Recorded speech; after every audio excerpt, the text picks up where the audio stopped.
Hey everybody, this is Warren here for AV Science, and today we have a first look at one of Sony's newest 3D projectors. This is the VPL-HW30AES. Just came in, just got dropped off, so I'm going to open it up and we'll take a look and see what we have inside.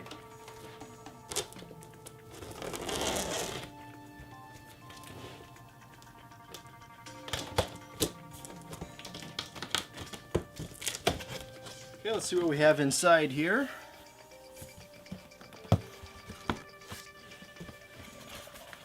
Packing material out of the way.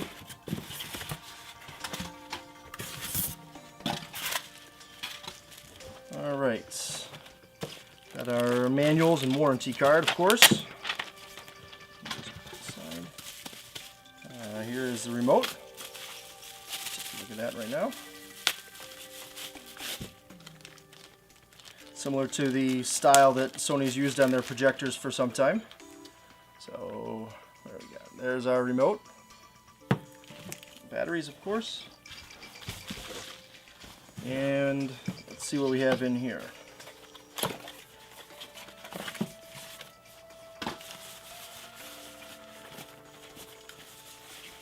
Alright, here's one of the two pair of 3D glasses that are included. This is the 30AES version, and here's the pouch for storing the glasses. So I have our glasses here in the pouch.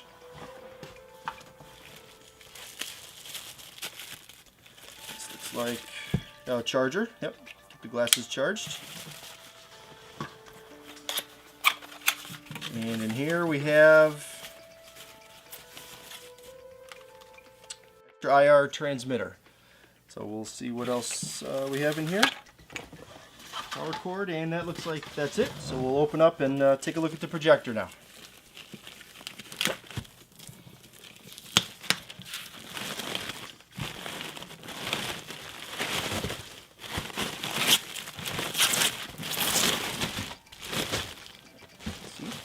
We've got the standard Sony design that they've been using for quite some time. Alright, so here we have the projector completely unboxed out of its packaging.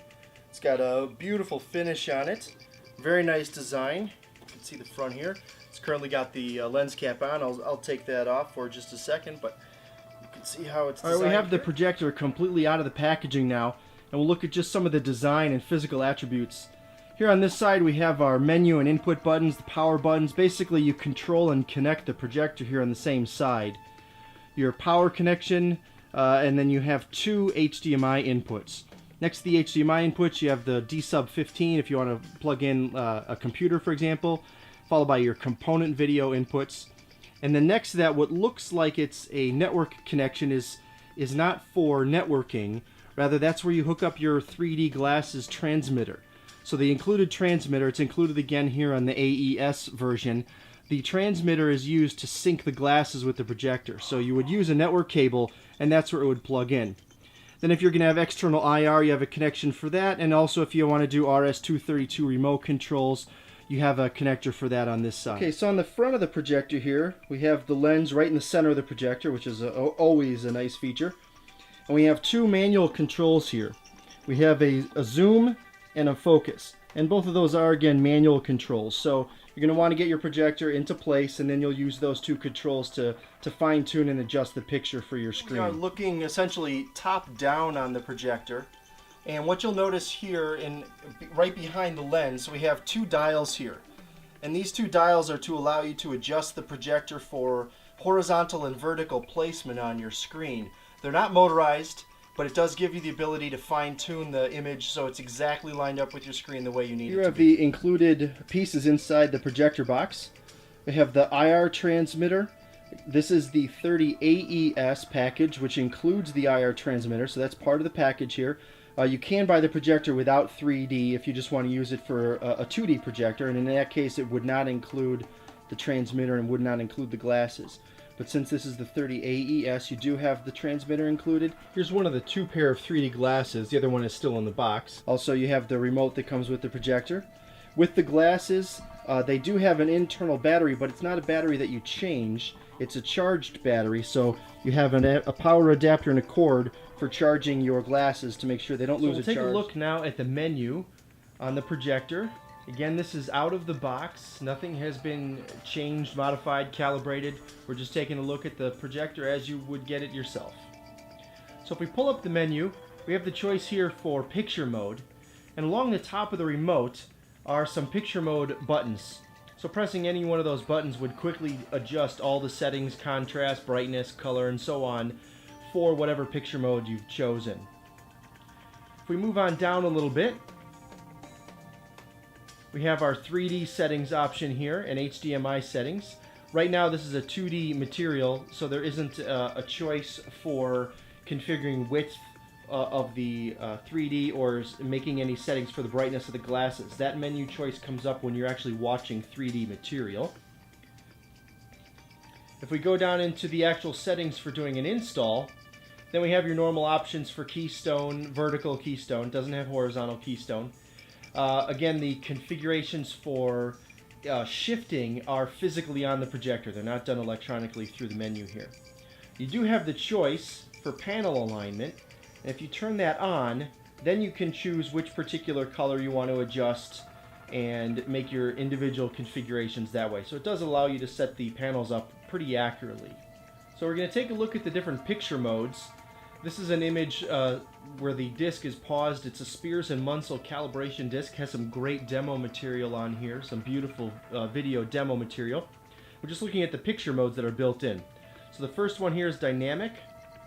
And we'll knock it down to standard. Hopefully these will show up well on screen here. Cinema 1, Cinema 2, Cinema 3, Game, Photo. User 1 and 2 are just presets. There's nothing programmed there. This is new out of the box. So we'll bring it back up to our dynamic setting for the picture mode. Now we'll take a look at the color temp options that are built into the projector. So right now it's set on color temperature high, color temperature medium here, just getting a little bit, coming down a little bit. Again, not sure how well it'll pick up on video, we'll try. Then we have low 1 and low 2. So there we should be able to tell the difference from the high to the low 2. As we move down, we have a custom set, and the custom set goes from custom 1 down through custom 5. So you'll be able to configure that however you want and have your own color temperature saved there. This projector does have an advanced iris function built into it. Here's the advanced iris off. Again, we don't have motion going on right now, so this is just taking a look at the settings. Auto 1, Auto 2, Manual, and then back around to off again. So I'm trying to catch the auto iris here in operation. It's not easy to film. So we'll see if I'm able to actually catch part of it here. And there it closes down. And opens back up again.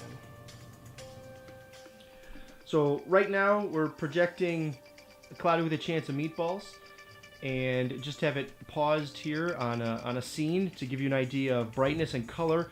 Of course, it's being projected in 3D right now, so we have the two separate images being projected onto screen. And I'll put the glasses in front here, and we could see kind of what it looks like through the glasses. So I'll give you an idea of kind of what level of light we have through the glasses. Also give you an idea of any change in color through the glasses themselves. Now there might be a little bit of flickering on screen here. It's not visible through the glasses. That's in part simply because we're using a camera system recording through the shutter glasses at different frame rates. So that gives you an idea then of what it actually looks like viewing the 3D, relatively bright scene, but viewing the 3D then through the glasses. Alright, here we have a pause from the live action movie Sanctum.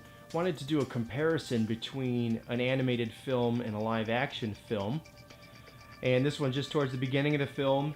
And I'm just going to pull the glasses again over in front of the lens here of the camera that I'm shooting with to show you what this looks like through the glasses. So you could see, looking at the airplane, for example, the image through the glasses. And again, if there's any flicker visible on screen here, it's not visible when you're actually watching it. That's because of the different frame rates between all of the different equipment we have here. The camera I'm recording with, the actual glasses, and the projector themselves.